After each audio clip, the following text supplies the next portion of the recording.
जैसा कि आप जानते हैं कि हिंदुस्तान में आय के 5 स्रोत हैं, यानी इनकम के 5 सोर्स माने गए हैं।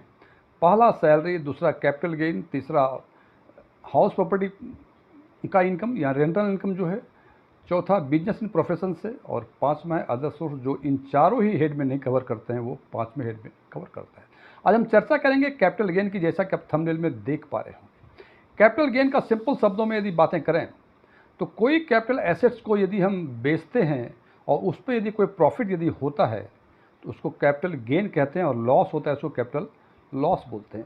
और यह कितने साल उस कैपिटल एसेट्स को आपने होल्ड किया, इसके बाद आपने प्रॉफिट या गेन हुआ, उसके बेसिस पर डिसाइड होता है कि वो capital asset short term capital asset होगा या लॉन्ग टर्म कैपिटल एसेट होगा। और accordingly short term capital asset होगा तो उसको यदि बेचेंगे तो शॉर्ट टर्म कैपिटल गेन होगा, और लॉन्ग टर्म कैपिटल एसेट होगा तो लॉन्ग टर्म कैपिटल गेन होगा। आज के दिन इनकम टैक्स के प्रोविजन के हिसाब से इक्विटी या इक्विटी रिलेटेड इंस्ट्रूमेंट को यदि 12 महीने तक होल्ड करने के बाद यदि आपने सेल किया और कुछ प्रॉफिट हुआ तो वो शॉर्ट टर्म कैपिटल गेन कहलाता है। और 12 महीने से अधिक होल्ड करने के बाद यदि आपने सेल किया उसको जो, और यदि कुछ फ़ायदा या लॉस जो भी हो, उसको लॉन्ग टर्म कैपिटल गेन या लॉन्ग टर्म कैपिटल लॉस बोलते हैं। और अदर देन इक्विटी या इक्विटी रिलेटेड इंस्ट्रूमेंट के लिए ये होल्डिंग पीरियड 12 महीने के बदले 24 महीने है। इसका मतलब 24 महीने तक अदर देन इक्विटी या इक्विटी रिलेटेड इंस्ट्रूमेंट जैसे लैंड, प्रॉपर्टी, कुछ इस तरह के एसेट्स को यदि 24 महीने तक होल्ड करने के बाद बेचते हैं और उस पर कोई फ़ायदा होता है तो वो शॉर्ट टर्म कैपिटल गेन होगा। और 24 महीने से अधिक होल्ड करने के बाद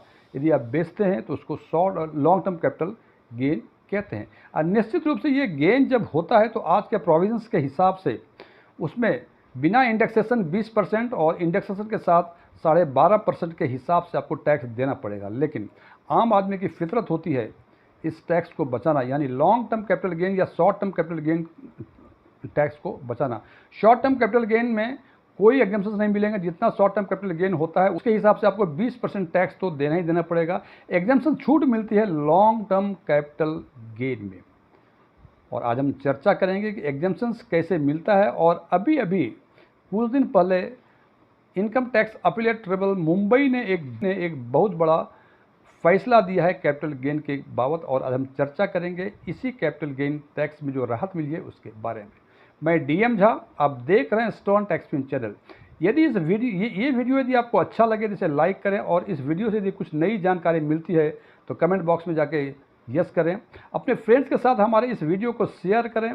कुछ क्वेरीज हो तो कमेंट बॉक्स में आप पूछ सकते हैं, मैं कोशिश करूंगा जल्द से जल्द आपके प्रश्नों का जवाब देने का। और कुछ ऐसे व्यूअर्स होंगे जिनको लगता होगा कि इस वीडियो में कोई नई चीज़ नहीं मिली तो वे कमेंट बॉक्स में जाकर नो लिखें। और यदि आप हमारे चैनल पर पहली बार विजिट कर रहे हैं तो हमारे चैनल को भी सब्सक्राइब करें, और सब्सक्रिप्शन बटन के बगल में जो बेल आइकन है उसको पुश करें ताकि हमारे सभी नए वीडियो की नोटिफिकेशन आपको लगातार मिलती रहे। सबसे पहले हम इनकम टैक्स के 2 सेक्शन की बातें कर लें, सेक्शन 54 और सेक्शन 54F।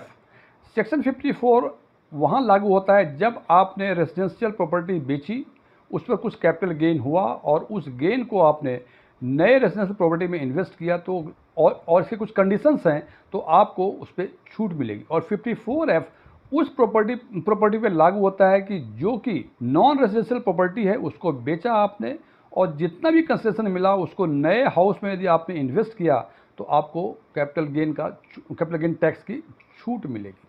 हालांकि इससे कुछ कंडीशंस हैं। सबसे पहला कंडीशन है कि ये छूट तभी मिलेगा जब आपको लॉन्ग टर्म कैपिटल गेन होगा। शॉर्ट टर्म कैपिटल गेन पे आपको टैक्स देना ही पड़ेगा, इस पर कोई एग्जम्पशंस नहीं है। दूसरा कंडीशन जैसे बताया हमने, नॉन रेजिडेंशियल प्रॉपर्टी को बेचा है, उसमें जो सारे खर्चे हुए वो खर्चे काटने के बाद जो नेट कंसिडरेशन मिला है, उस पूरे नेट कंसिडरेशन को यदि आप नए हाउस प्रॉपर्टी में इन्वेस्ट कर देंगे तो उस पर आपको छूट मिलेगा, कोई टैक्स देना नहीं पड़ेगा। हालांकि जब रेजिडेंशियल प्रॉपर्टी में इन्वेस्टमेंट की बातें करते हैं तो ये 2 तरह की हो सकती है, या तो आप फ्लैट्स या बिल्डिंग को परचेज कर लें या आप उसको कंस्ट्रक्ट कराएं। यदि आप उसको परचेज करते हैं तो जिस दिन आपका long term capital gain create हुआ उसके 1 वर्ष पहले तक यदि परचेज किया है, और जिस दिन long term capital gain create हुआ उसके 2 वर्षों के बाद तक, यानी कुल 3 वर्षों के अंदर में यदि आपने कोई रेजिडेंशियल प्रॉपर्टी खरीदी है तो माना जाएगा कि वो इन्वेस्टमेंट है और आपको एग्जम्पशन मिलेगा। लेकिन यदि बातें करते हैं कंस्ट्रक्शंस की, कंस्ट्रक्शंस में भी है कि जिस दिन long term capital gain create हुआ उसके 3 वर्षों के अंदर और उसके 1 वर्ष पूर्व से भी यदि आपने कंस्ट्रक्शन स्टार्ट कर दिया है और 3 वर्षों में पूरा कर लिया है तो आपको कैपिटल गेन का एग्जम्पशंस मिलेगा, कोई टैक्स आपको देना नहीं पड़ेगा। कंडीशंस है कि सारे के सारे नेट कंस्ट्रक्शन जितने भी आपने सेल किया है और आवश्यक खर्चे काट के जो पैसे मिले हैं वो सारे के सारे आप इन्वेस्ट कर दें। और अगला एक बहुत इंपॉर्टेंट कंडीशंस है कि जिस दिन आपको long term capital gain create हुआ है उस दिन जो प्रॉपर्टी आपने बेची है उस प्रॉपर्टी के अलावे एक से अधिक रेजिडेंशियल हाउस नहीं होनी चाहिए।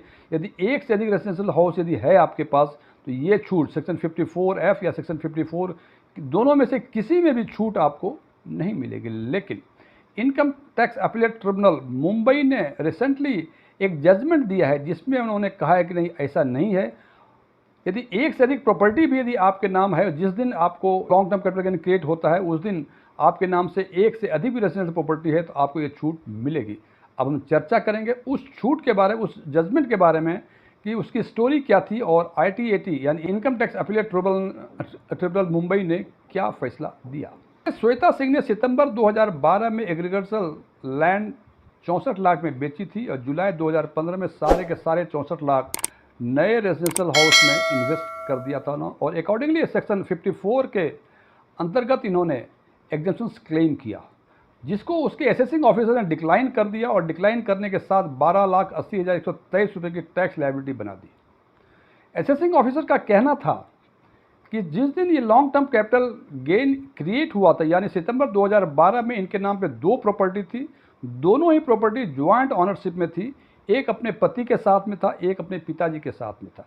क्योंकि सेक्शन 54F के अनुसार एक से अधिक रेजिडेंशियल प्रॉपर्टी नहीं होनी चाहिए यदि आपको 54F के अंदर एग्जम्पशन चाहिए तो। चूँकि यहाँ 2 प्रॉपर्टी इनके नाम थी इसलिए इनको डिक्लाइन कर गया और 12,80,123 रुपये का टैक्स लायबिलिटी बना दी गई। इस जजमेंट के खिलाफ मिसेस श्वेता सिंह ने कमिश्नर इनकम टैक्स के पास अपील की, अपील भी डिक्लाइन हो गया और उसके बाद इन्होंने income tax appellate tribunal Mumbai में अपील किया कमिश्नर इनकम टैक्स के अपील के खिलाफ। Income tax appellate tribunal Mumbai ने कहा कि एक प्रॉपर्टी जो इनके हस्बैंड के साथ थी वो इनका केवल नाम ही था, उसमें उन्होंने उस हाउस के लिए बैंक से लोन लिया था, उस प्रॉपर्टी को उन्होंने मॉर्गेज भी किया था और सारा लोन का रीपेमेंट भी उसके हस्बैंड ने किया था। और दूसरी प्रॉपर्टी HUF में उनके फादर के साथ थी। तो ये कहा जा सकता है कि मियर इस बात पे कि ज्वाइंट ऑनरशिप में 2 प्रॉपर्टी थी उनके नाम, ये कह के आप सेक्शन 54F में जो एग्जम्पशंस है बार नहीं कर सकते, उनको एग्जम्पशंस वो देना पड़ेगा। और अकॉर्डिंगली ITAT मुंबई ने कहा कि असेसिंग ऑफिसर ने जो जजमेंट दिया है वो गलत जजमेंट है और इन पे कोई टैक्स लायबिलिटी नहीं बनेगी। फ्रेंड्स, यहाँ एक चीज़ ध्यान देने वाली बातें हैं। इससे एक बात समझ में आती है कि यदि ज्वाइंट ऑनरशिप में उसमें ये देखा ये जाता है कि ज्वाइंट ऑनरशिप में क्या आपका कुछ कंट्रीब्यूशन है या केवल नाम के लिए आप ज्वाइंट ऑनरशिप में, जैसे इस केस में था श्वेता सिंह जो उनके हस्बैंड के साथ प्रॉपर्टी थी केवल नाम का ही था, लोन भी उसके हस्बैंड ने लिया था बैंक से, मॉर्गेज भी बैंक भी उसके हस्बैंड ने किया था, उसका लोन का रीपेमेंट भी उसके हस्बैंड ने किया था, केवल नाम था उसका। तो इनकम टैक्स अपीलेट ट्रिब्यूनल ने माना कि ये उनका ऑनरशिप माना नहीं जाएगा, केवल उनका नाम ही है। और इस प्रकार से मिसेस श्वेता सिंह 12,80,123 रुपये टैक्स देने से बच गई। Thank you.